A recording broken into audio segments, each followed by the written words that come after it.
Почеток на ова собрание и на оваа седница почнувате да го кршите деловникот и законот за употреба на јазиците.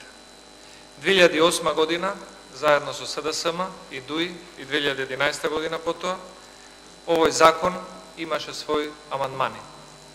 Во членот 3, став 1 пишува дека службен јазик во Собранието на Република Македонија е македонскиот. Во став 2, пратеникот кој зборува различен јазик од македонскиот, а кој го зборуваат најмалку 20% од граѓаните на Република Македонија, може на седница на работно тело да зборува и на седница на собрание исто така на својот мајчин јазик. Пратеникот кој зборува различен јазик од македонскиот, според став 3, а го зборуваат најмалку 20% од граѓаните во Република Македонија, може на тој јазик да председава и со седница на работното тело, но собранието и пленарната седница не се работно тело.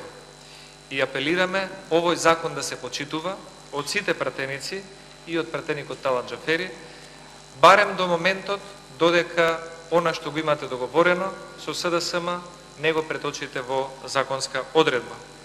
И втората работа што сакам да напоменам, тоа е дека ова собрание и оваа седница, за жал, почнуваат со една голема политичка, недемократска дамка, која што ќе остане да виси над пратеникот Талат Џафери.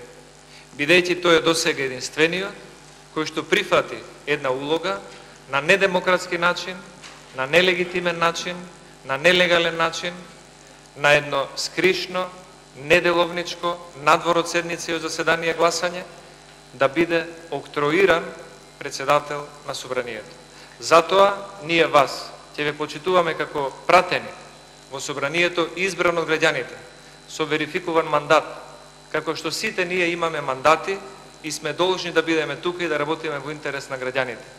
Но ништо повеќе од тоа, затоа што сами влеговте во игра заради своји лични, кариерни амбиции, да го кршите деловникот и да направите еден таков недемократски чин, кој за жал следуваше и со одредена ескалација на тоа незадоволство во овој собраниски дом. Благодарам.